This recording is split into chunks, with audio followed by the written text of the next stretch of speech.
Hi, and welcome to Decoding AQ, helping you to learn the tools, mindsets, and actions to thrive in an ever-changing world. Hi, and welcome to our next episode of Decoding AQ. With me for his morning, my afternoon, we have Zachary Ames. He comes from Salt Lake City and is the founder of XYZ Leadership. He's a coach, facilitator, and a sought-after keynote speaker. So welcome, Zachary. Thank you for having me. I'm excited for today's conversation. So Zach is an award-winning leadership and talent development expert.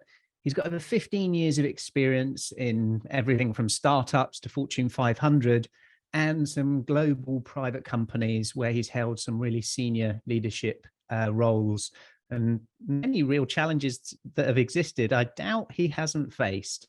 Some of those roles have been in companies and brands that you might recognize, like Bloomberg and Bloomingdales. Maybe they all need to have B's in their title until it was XYZ. And you also lived in Singapore, spent a decade in New York, but are back now from your humble roots in Salt Lake City.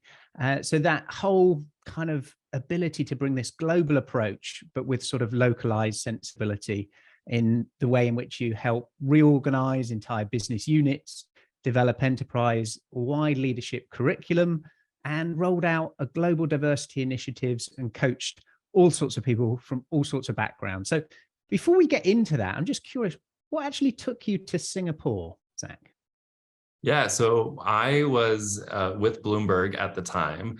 My first role there was actually on their diversity team. So I was given the amazing opportunity to roll out what was then the topic du jour, still very important, but it was unconscious bias training, and many companies were going through a bit of we need all of our managers through certain pieces. And so I don't know if I will ever get this job again or type of work where I was the sole provider, and every 4 to 6 weeks I was on a plane flying around to one of our major offices, and I had the opportunity to go to Asia. That was my first time about 6 or so years ago, and just fell in love with the culture and everything else. And it was always on my career bucket list to have an international post, to get that real external experience outside of America. And so when I returned, I was still on that team, continued to travel, and then I moved over to the leadership and development team.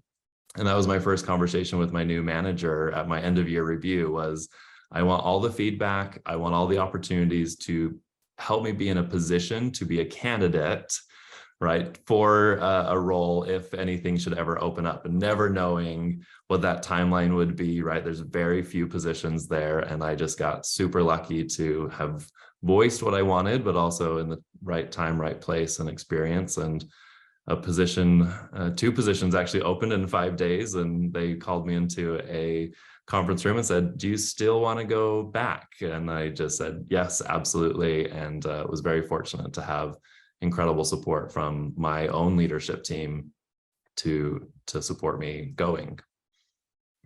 In that project, working on unconscious bias across a global business with lots of diversity, lots of different cultural backgrounds, what surprised you most, Zach, about maybe in the first, say, 100 days of being in that new role and that new post in a new culture, new environment? What were some of the big headlines that hit you? I think one of the big things for me, even admittedly, my I don't know if it was my own bias or not, but there are lenses, right? That's often how I talk about bias, is that we do have our own filters and lenses on the world, and just how much of that still comes across culturally, based on country, right? As an American walking into even a British, what we would think would be very similar, there were still key things that they would clock you for, right? As a really simple example, I had an undershirt on, and people were like, "Oh, we know you're American." And I was like, "What?" And sometimes the most random, subtle, absurd, it wasn't anything I said, it wasn't anything I did, it was the fact that I had an undershirt beneath my button-up collared work shirt. They clocked that as being American. And then I could go on with dozens of stories, but also that external view of America. Even it was at the height of, Oscars So White, but Hollywood being a very American institution, and even the idea of race relations being very different here in America with our history versus other countries. And then being able to, go to Japan, which is one of the most distinct and still preserved cultures I think I've experienced and lived in especially in a metropolitan space. And just the things that they would comment or talk about. And so it was a great education for me, if nothing else, and plenty of little surprises. But I think the biggest surprise was actually just how common we all are, right? That even at the end of the day, we all pretty much want the same things. We want our basic needs met. We want good relationships. We want to take care of our own family. We want to do good in the world. And that, I think, was what resounded the most, because you look at the headlines and you would think the world is crumbling and everyone other than you and your close circle are awful. And the reality is the majority of people in this world are just really good, kind individuals. It's nice to hear, isn't it, when we get to that realization of finding commonality, finding things that bring us together and not push us apart. However, there is lots of stuff equally that exists at those edges that create friction, for people to get things done. They might want the same things, but they might have very different beliefs or approaches of how to get there. And what we've recognized is that playing well together across those diverse cultures and backgrounds is often hard. There's no malice intent, but it can often cause levels of friction within there as we learn and adapt and navigate working in that way.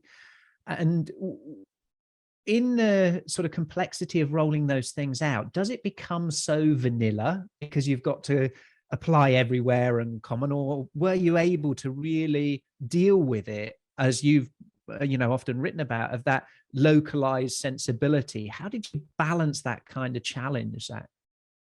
Yeah, there's always, I think balance is the right word that you just used. There is still a core theme. There's still some core components, right? Even just the human DNA, the kind of algorithm or operating system we have in this very specific example, right? Our unconscious bias, the brain operates still with the same idea of the bias. The input and output, though, might be a little bit different, right? The thing I notice, and therefore the meaning I attach, that's still happening in every human brain. But the interpretation, because I am, in Mumbai, the things I've been told shape my filter. So therefore the meaning I attached to it was different. So what was really nice in those moments was to work and build relationship with people who were on the ground, right? Especially even before I would show up, and talk to them about what was some of that. And I also made sure that I came in as much of a student as I was a teacher, and used the opportunity as a facilitator to do just that, facilitate conversation and discussion, and say, where does this show up? How does this play out for you? What's the impact? And let them bring their own experiences into the room, as opposed to saying this is the one way and only way, which then allowed, again, for them to have greater buy-in, and then allow some of that academic research to lay on top of it. But you had to have some of those moments. I also I'm fairly self-deprecating. I don't take myself too seriously.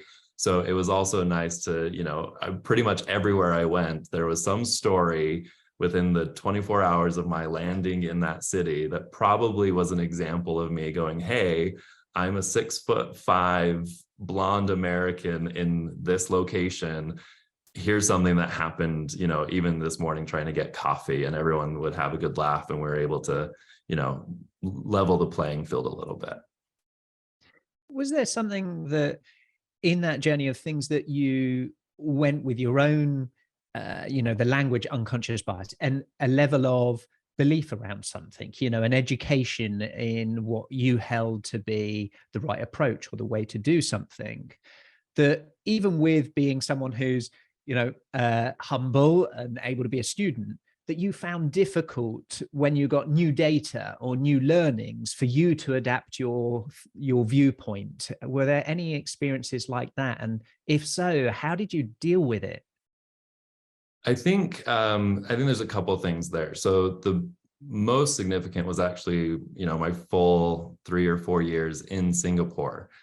The approach just to communication, the approach to work style, even the idea of asking questions was very different, right? So as again, someone who quite often spends much of my time in front of a classroom, and when I was in New York, you had people who were brassy and bold, and you had no problem with people filling the air or even challenging your ideas. And so I got really used to that style. Even some of my background before Bloomingdales and Bloomberg was in this methodology of you move at the pace of the fastest student, right? It was 90 minutes. It was bite-sized learning, get in, get out. And I had to take a total overhaul to even my approach of my working style in not just Asian country, but a Singaporean country where there is a bit of a slower pace. There is a thought process that's different. There is it's not that they don't question authority, but it is in public, you don't necessarily challenge. And so I really had to take a step back and re-establish everything that I had learned, all of my tools. I actually had to refine them in the sense that in New York, or sometimes even, London, I didn't even have to work as hard when I really thought about it, because people just filled it in for you and allowed you to move through content. Here, I had to be much more deliberate, much more focused. I had to think about my questions beforehand. And then on the other side of that, it was a great opportunity too. My colleague who was in Tokyo is actually from the Carolinas. And we would often talk about this idea, how do we set them up to succeed, though, in a global company with a New York headquarters?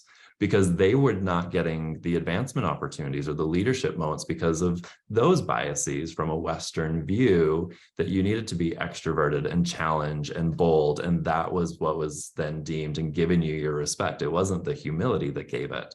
So we would even talk about this idea of Jekyll and Hyde. How do you show up during the workday, right, from 8 to 6, and be effective and communicate effectively with your local colleagues? And then at 8 p.m., 9 p.m., when you're on that global call, how do you show up in a way that, doesn't lessen your authority and actually allows you to stay even and a bit of tit for tat with your global competitive colleagues? I guess it's that, as you know, Zach, in our model, we've got abilities, character, and environment. What you're talking about here is the impact of the environment on whether the skills you have and the characteristics you have either inhibit or accelerate your ability to advance, to be seen, to get promoted in different ways. And I imagine it's probably a convergence of the two without it being unsustainable. I put my mask on of behaving in this way, but actually it's not really me. And likewise, those who are observing, being able to appreciate different behaviors and different characteristics and skills that can equally gain the kind of output and outcomes we want. And I think society for a long time, certainly in the Western world, as you mentioned, has favored the extroverts, has favored the outspoken, has favored that kind of characteristic profile. And yet work gets done in a whole variety of ways. Right? Thank goodness, that we're not all the same. So how do you think that shaped your own career by being able to be immersed in that, and not just from a theory and read it, but embody it, sense a room like that is different to me listening to you thinking, oh, I can imagine Zach in that room too. No, I am Zach in that room. So how's that shaped your own career of that experience? Yeah, I think there's a few things at play. The fact that we're so remote now, right, in a very practical sense, I don't get the real-time feedback and the body language that I would in a room normally. So that was also a great experience, that refinement of my questions, the ability to pull things out of folks. I also think for me, it's actually something that I teach, and really needed to have a taste of my own medicine here, was this idea of preferences, and even as we talk about adaptability, how do I make some shifts? And I often refer to it simply as a dial. I don't need you to do a 180-degree turn and feel like you are so antithetical to who you are, right? I don't need you as, completely faking it. But I also know most of these characteristics, or even sometimes these behaviors, are merely preferences.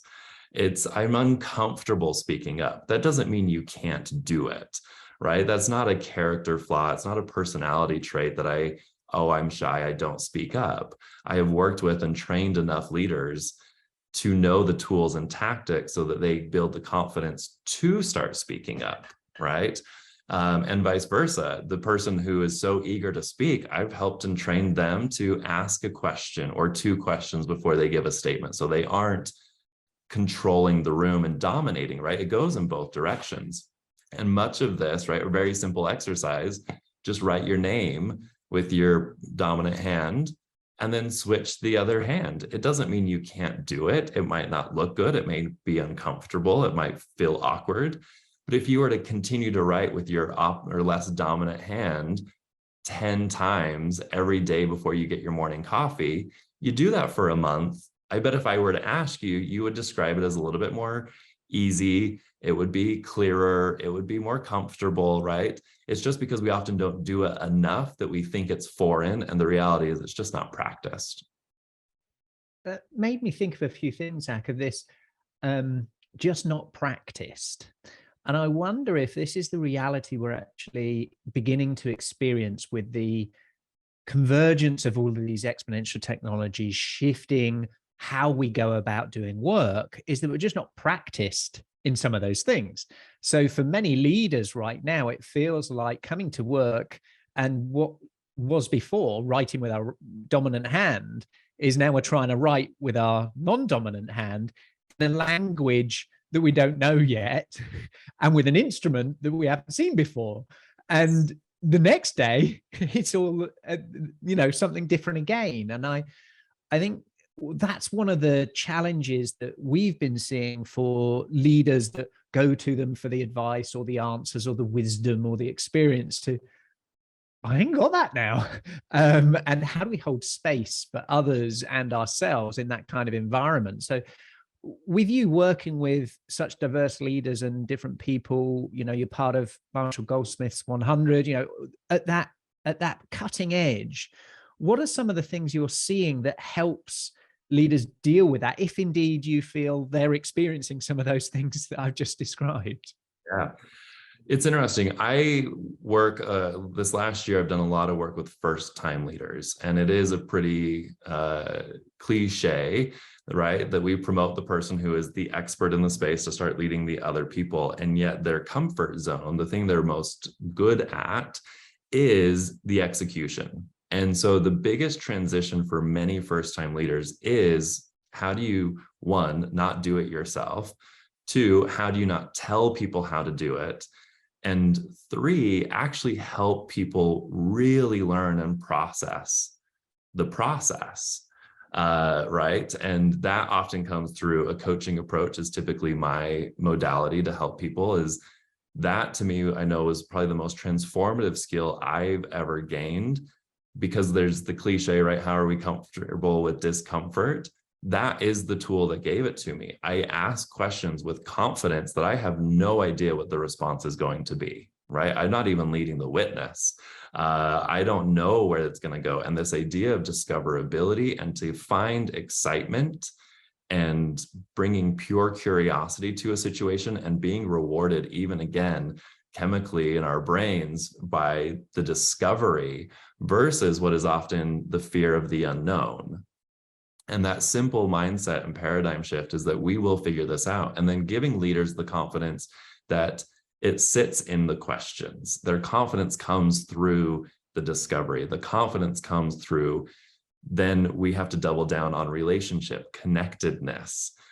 So many other factors of leadership start to show up, because it is no longer enough to just be an expert in the very technical side of the work. Now, that doesn't mean we can't and shouldn't, improve our technical knowledge along the way as much as possible.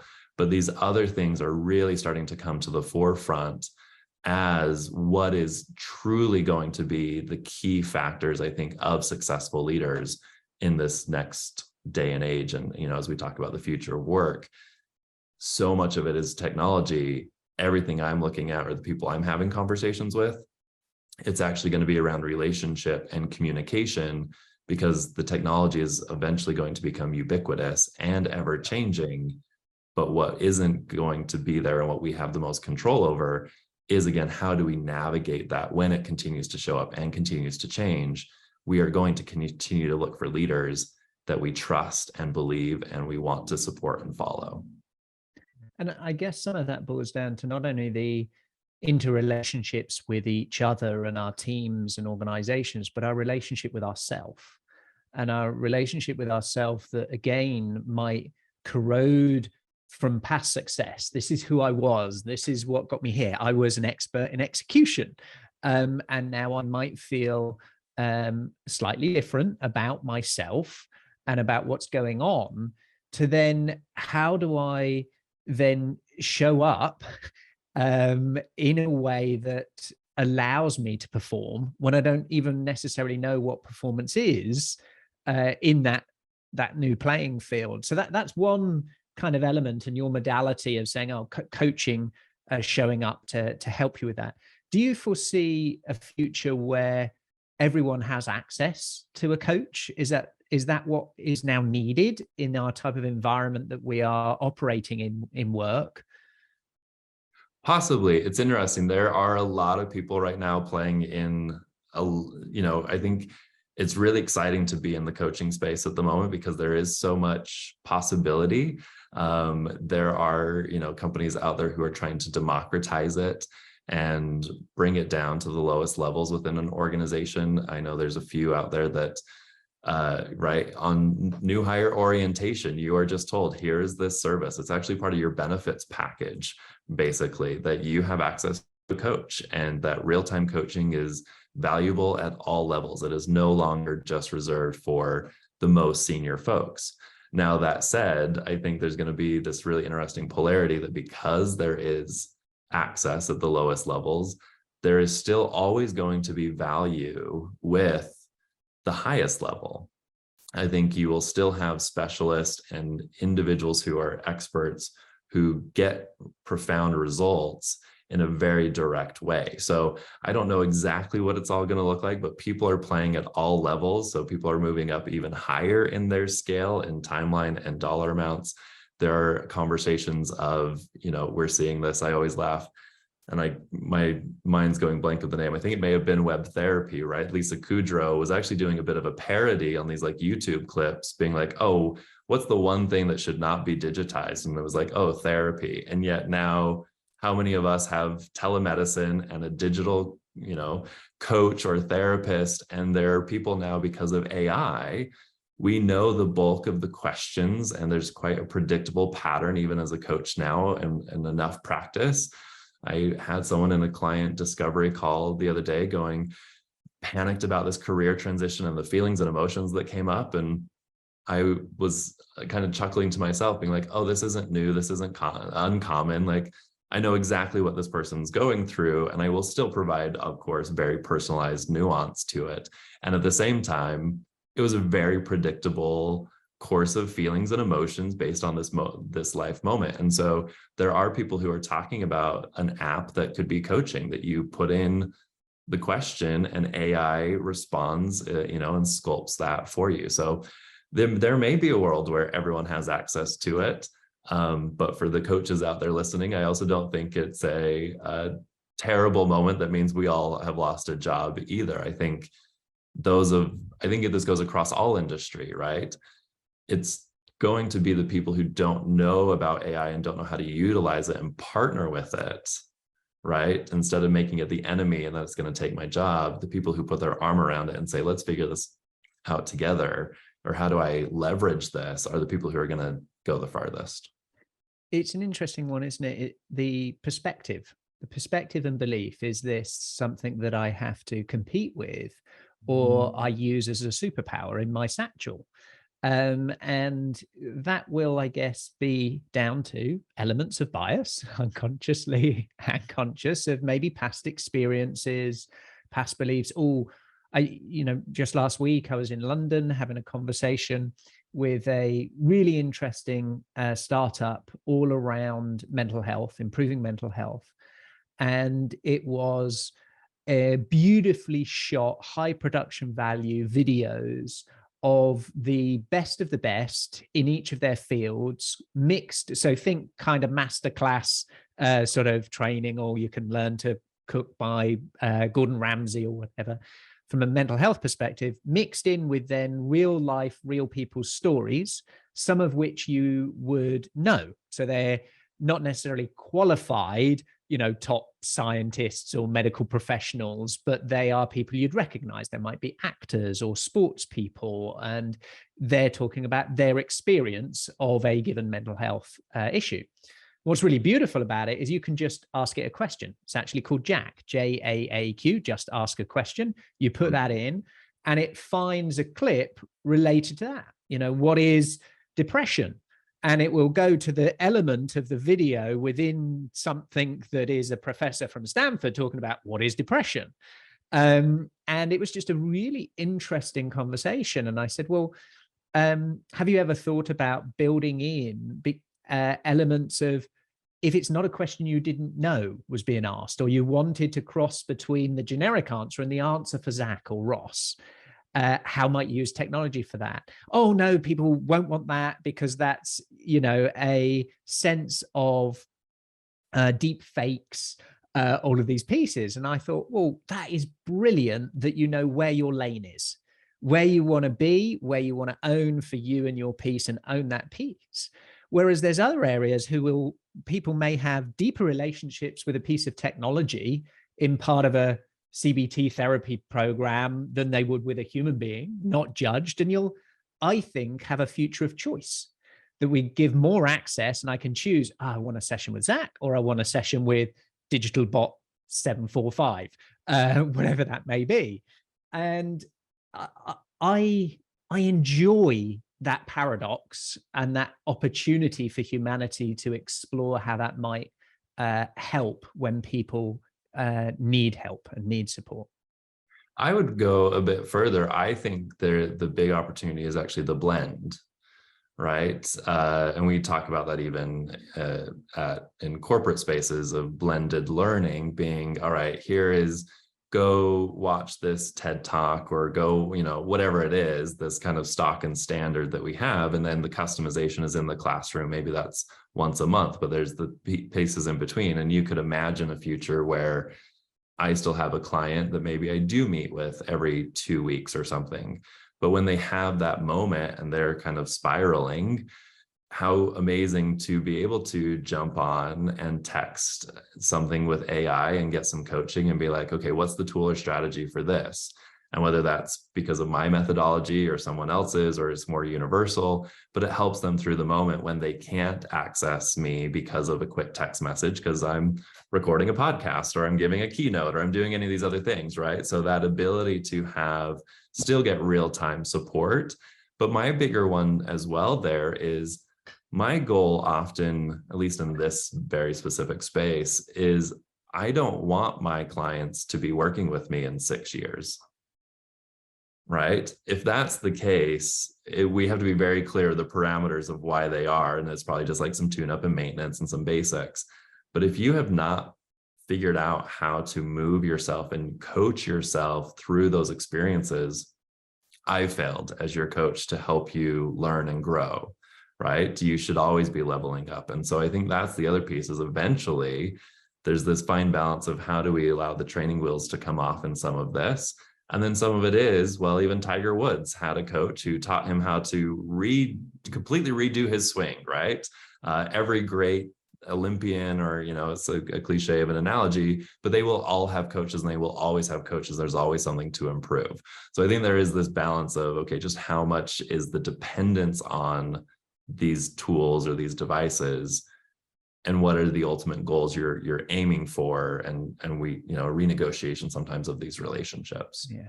So not only portfolio careers that we'll have portfolio coaches. And so dependent on what the nuance is, what the area is, we can call on that team. And maybe just the definition of what do we see a coach as? Is that my wife to me? Is it my, you know, grandchildren to me being a coach? Is it, you know, my colleague? And it's as much a mindset as it is a nuanced career and a title, but it's an approach to problem solving, approach to navigating what we do in life is to have that way. And it certainly had a profound impact on me, Zach, the coach mentality, and through questioning, through discovery, rather than this wisdom, knowledge, and have the answers to let's discover that together. I find that so enriching and so honest for me right now. In terms of coming back to this challenge of everywhere we look, something's different. There's also everywhere we look, something that's the same. And the ability to attach on to something that's consistent is helpful for us. You know, maybe it's values, maybe it's certain relationships, maybe it's, you know, a particular underlying ultimate goal or passion of what you're doing, but how it gets manifested might evolve through our lives. What are you seeing that is going to be, you know, really important for us to be able to do today to make sure that whatever comes tomorrow, we're going to be okay? And I'd just love to explore your thinking about that. Of it's all very well conceptually thinking about, the future and that'll happen, but what do I do today that is going to help me deal with all of that ambiguity and complexity that's coming or that exists? I think that two things quickly come to mind. I think the very short term and first one is, I know a lot of people right now who are getting overwhelmed because of the amount of information or what they feel is like a lot of change. And it was actually with the coaching client that I was working with. I was sitting in my living room looking out the window at a beautiful mountain with snow on it. And I just kind of stopped, and as he and I were talking, he was the one who kind of brought it up. He's like, I know there's a lot going on, but when I stop and think about it, like, I've got my wife and kids, it's a beautiful sunny day and the birds are chirping. And it was this really nice, profound moment, even for myself, that was my reality as well. And often I don't even stop to get grounded in reality, because I am scrolling Instagram and I'm seeing every terrible news headline that there is, right? And then there's the echo chamber, and people are telling me I should act a certain way and be behaving a certain way. And then I just think, right, how much of this is real versus imagined? And that's not saying let's be ignorant. Of course, there are real problems and real challenges and things we can affect and true concerns, right? Whatever it may be. But there is also a moment to say, it's okay to put your phone down. It's okay to turn off the news. We get to allow information, just like a diet. We get to choose how much of the sugar, right, that we actually take, versus there's a great organization who actually talks a lot about AQ as well, Future Crunch. They're based out of Australia. They have a good newsletter, and they collect good news headlines from around the world and publish it, I think, every week or every month or something. And it's one of my favorite things just to review, because even some of this technology we're talking about, this fear of facial recognition technology, well, police got that in India, and they actually went and found, like, I think 4,000 or 5,000 missing children in less than a week. Right. And we can actually we get so fearful of the unknown and the what ifs of some of this stuff and of this world. And I haven't looked at some of these data points since COVID, but pre-COVID, when we look at, there's a great book called Factfulness, and they talk about and review, we have actually never been in a better place to live as a human on this earth, right? Poverty rates are at the lowest they've ever been. Girls' education rates around the world are the highest they've ever been. The access to electricity, like all of these amazing things. I even think about AI, right? ChatGPT is just launching. Think about what that will do in countries that don't necessarily have access to so many pieces of information and knowledge, and the ability of innovation on the other side of this, because of the learning and of our history, and everyone else's mistakes get to be learned from and accelerate potentially. And, you know, I like to think that it will raise people out of poverty and establish new, you know, economies and all sorts of amazing things. So that's one thing, is like, what is that perspective? What is our diet, and how do we control some of that? Because a lot of the fear is sometimes false, or it's imagined, or it's out of disproportionate, right? The other one, which is a little bit of a longer play, but it is my belief, it's actually why I named my company XYZ. It's short for expand your zone. The idea there being, right, the cliche is someone turns 40 and they decide to jump out of an airplane, or they're 30 and they go run a marathon.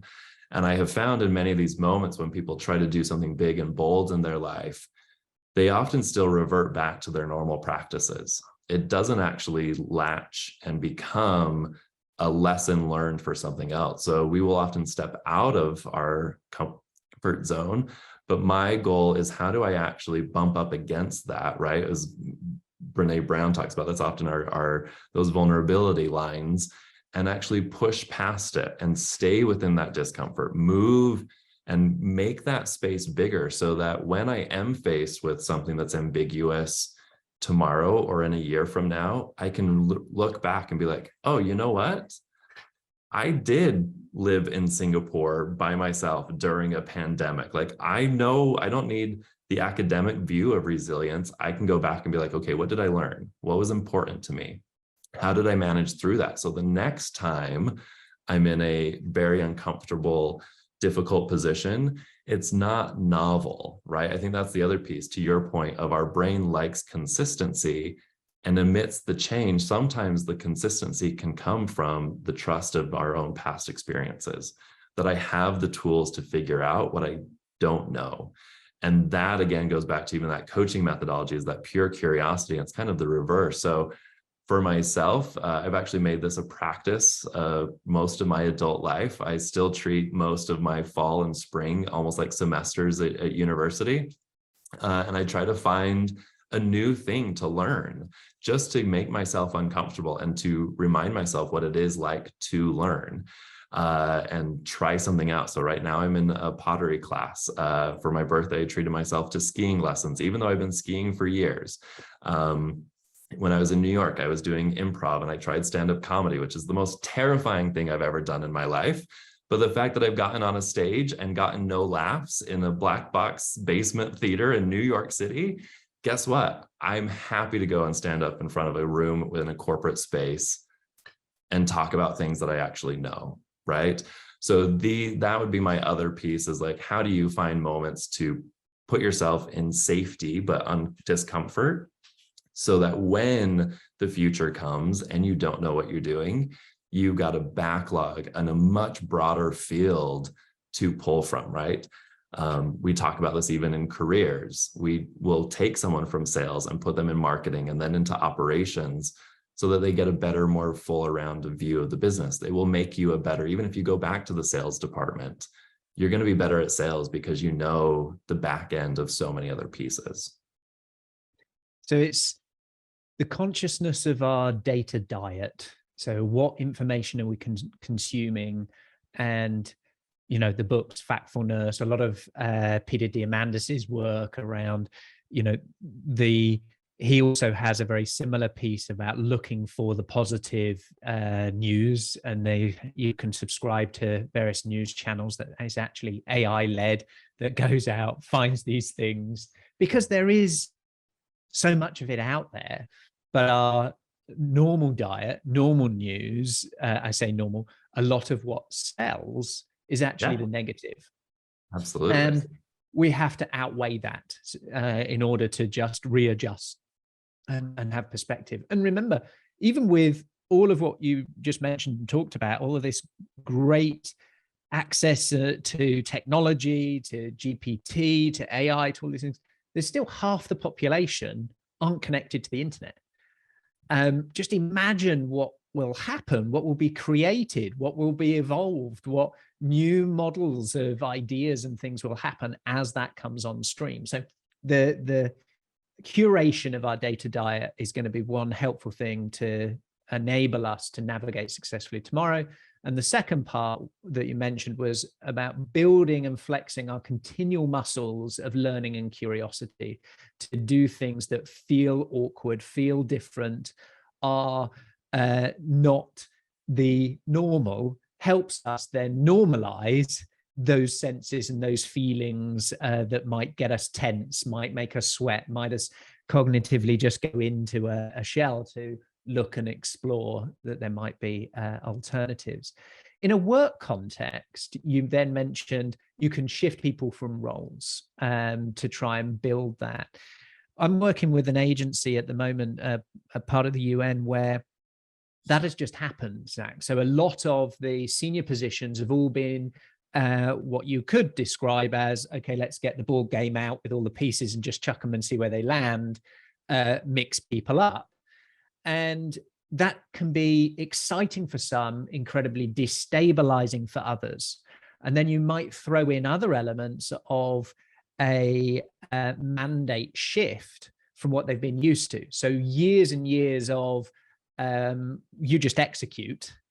And now we want you to come up with the ideas of how you can solve the bigger piece and give freedom for that. And for many, it's new role and a new mandate of how do I even come up with ideas, because I was given them and I just then implemented. So I'm curious in your experience as we come to the sort of final closing, that to shift from that survival mode of I'm protecting, I'm doing this, to I'm already enough. The sun's turned up again today. Thank you, sun. The birds are out there. To be able to, whatever's coming through, how do I in work really do that if it isn't my bosses or leaders created that? Because there might be too much pressure, too much risk, too much going on right now. Economy's unstable, the interest rates going up. We can't move people. We can't play. We can't learn. We haven't got time for that. We've just got to be productive and input. What would you say if people are feeling like that, or sensing that their organization may be feeling like that under budgetary constraints, pressure constraints to do some of those things? Well, I think even as you pointed out, right, your three key factors of adaptability, environment is one of them. I think we actually have, my first admonition wouldn't be to the person themselves. The first admonition is actually to organizations. If you have any impact or influence on environment, be highly cognizant of it. So whether that is the manager themselves, or that is the head of the department, or even if you're in HR, whatever it is, recognize that when you move someone from position A to position B, there should hopefully be some scaffolding, right? We still need psychological safety. We still need to know, in order to play, I need to know that I'm safe. That's why play is so effective for learning, is because ultimately, inherently, I feel safe to explore. So if you are needing to move from execution to strategy, how do you get a mentor who's also made that transition, or is really strong in strategic initiatives? Or I often, especially with transitions, I'm very explicit with that person's leader, right? The person's new boss, to say, what are your expectations of them at 30 days, 60 days, and 90 days? Because we assume and just expect, even as the individual, I try to perform everything within 3 days. And it's like, no, we don't expect you to actually have a strategic point of view until you've sat and hopefully observed for a little bit. I don't expect everyone to know how to have the most difficult conversation and let someone go or fire someone. I would hope that isn't happening in your first week on the job. But if it is, there should be someone there to help and talk you through that process, or whatever the process is. So that would be my first one, is like, we still need to make sure that scaffolding tied to that, to your point. Hopefully it's not just throwing stuff on a chessboard. So again, any change, we need to over communicate, right? HBR has indicated 70% of change efforts fail. One of the big one is because of a lack of clarity of vision and people not buying in. So if I am moving you from one department to another, let me be clear how that attaches either to your personal career goals or also what the benefit is that I see of you doing that to the organization, right? What's the long game? And therefore we can work backwards in the gap analysis and say, okay, this is probably where you're not strong, but this is the exposure you're going to get. And this is how we can help you get there so that, it's the so what. At the end of that transition, there's also another thought process or a next move in the game, right? Chess is played a few pieces or moves ahead. It's not one move at a time. So that is what I would say to the organization side. And then as an individual, I think it is some of what we've talked about is identifying, okay, where am I grounded? One of the big ones, again, if we know there's lack of communication, is be willing to speak up and find those partners. And sometimes it isn't your boss, right? I know people who have moved positions or moved across the world, right? I would often get people moving into Asia, or I would send people from Singapore off to another country's office, and that person's manager would leave for a new job or a partner's commitment or whatever it was. And so then they really feel like they're in flux. So who are their trusted partners? How do you build your own scaffolding? If it's not being provided, identify the things you need. That could even be outside of your organization. Is there someone else you can ask to be a mentor who's moved from execution to strategy, but that is maybe, a vice president at another company or someone who's part of your neighborhood or a book club, or who knows how you find this person. But these are sometimes those moments. And then again, it is getting back and grounded in reality. It's doing a bit of your own from and to analysis. What is the reality of where I need to be and by when? And again, work backwards. How do I watch that TED Talk? How do I get on that LinkedIn Learning? How do maybe I hire a coach? There are a lot of things that we can do and take action that may not be a perfect, I know exactly by doing this, I'm going to get that. But we can get closer and closer to that bullseye by taking really informed action versus what is often very chaotic. And we often throw our hands up in the air and just kind of roll over because we're so overwhelmed. And so it's how do you break this down and let yourself get out of your limbic system, quite literally into your prefrontal cortex, and start to game plan it so that it feels more controlled and feels less overwhelming. It made me think of another thing there, Zach, about this sense of, do we disassociate or do we armor ourselves as responses to things? And being able to then act, even if we don't know all of the answers. We might get so paralyzed, overanalyze, and then not be able to do something. Just start and the path will reveal itself. So as we take those actions, as we take those things, whether, as you mentioned, it's reaching out to some potential other peers that you can connect to in or outside of your organization, is just taking some of those deliberate acts. Even if you don't know what move 5 and 6, even if you're not a grandmaster chess player, you can still pick up a move and put it there and see what happens, and something reveals itself. So being able to do that and get in motion in that change can be, I think, very rewarding for people to see just what's possible, just what someone's capable of when they are in that motion. As we come to the end, we've covered some really great aspects and some practical pieces that people can do. But one question I ask at the end of every episode, Zach, is related to a lot of what we've been discussing, and it's part of curiosity. It's inspired from the very first episode I did with Diane Hamilton, Dr. Diane, a good friend of yours, who wrote the Curiosity Code. And the question is this, Zach, it's, when was the last time you did something for the first time, and what was it? And I imagine this is going to be fairly easy for you from what I've learned in the last 40 minutes or so, but what's your response to that, Zach? Yeah, the one that's coming to mind is, and I mentioned it, is this pottery class that I'm in. And you watch people do it, right? One of my favorite shows is The Great Throwdown, is kind of what inspired it a little bit. And I will be honest, I sucked.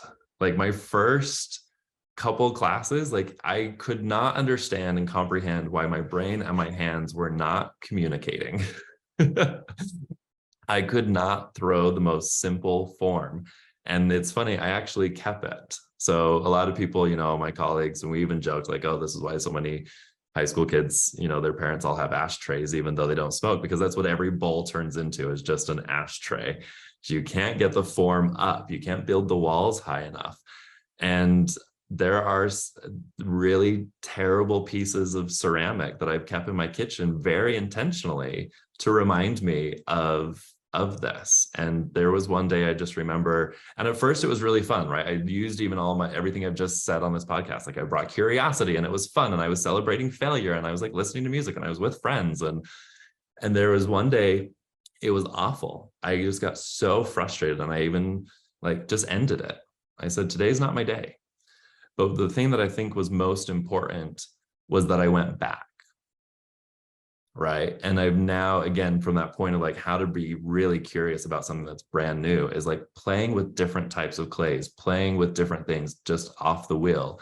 And now it's not the most beautiful, but it is far, far better than the first ashtray I ever made. Is I actually have a really nice porcelain bowl that I've made that is actually two colors. I've dyed part of the clay. I mixed it. It's actually very slightly complicated, and very proud of that. Now sits next to the very rubbish ashtray in my kitchen table as well, to even just remind myself of the progress and what curiosity and perseverance can create. I love it. Thanks, Zach. And I look forward to seeing that bowl, perhaps on one of our future sessions together. If people want to get in touch with you, how do they best do that? What's the best methods? How do you like it? And what would, as a final piece as we close, the type of either organization or person where you are in your happy place of collaborating with? So give us those two frames of what's your happy place of who you love collaborating with, and how do they get in touch if they feel that they know somebody who's like that? Yeah, so it's been really fun. You even used the word portfolio earlier. That's how I think of my business. So I don't overly niche down, and I'm only in one sector or industry. The people that I find gravitate to me and that I really love working with are visionary leaders who are up for a challenge. People who are really trying to tackle something, make something happen. I don't care if that's in the event space. I don't care if you're in Web3, but that to me has been a common piece of the type of people I work with, right? You're out trying to do something, and you're up for the challenge of doing that thing. So if that sounds like you, please feel free to reach out. My website is xyzleadership.xyz. That is the key piece is what is at the end there. Similarly, my email is Zachary at xyzleadership.xyz. And you can also follow us on Instagram at xyz_lead. Wonderful. Thanks, Zach. It's been a real pleasure to hang out with you as a guest on the podcast, and I look forward to our continued collaborations together. Likewise. Thanks for having me. Do you have the level of adaptability to survive and thrive the rapid changes ahead? Has your resilience got more comeback than a yo-yo?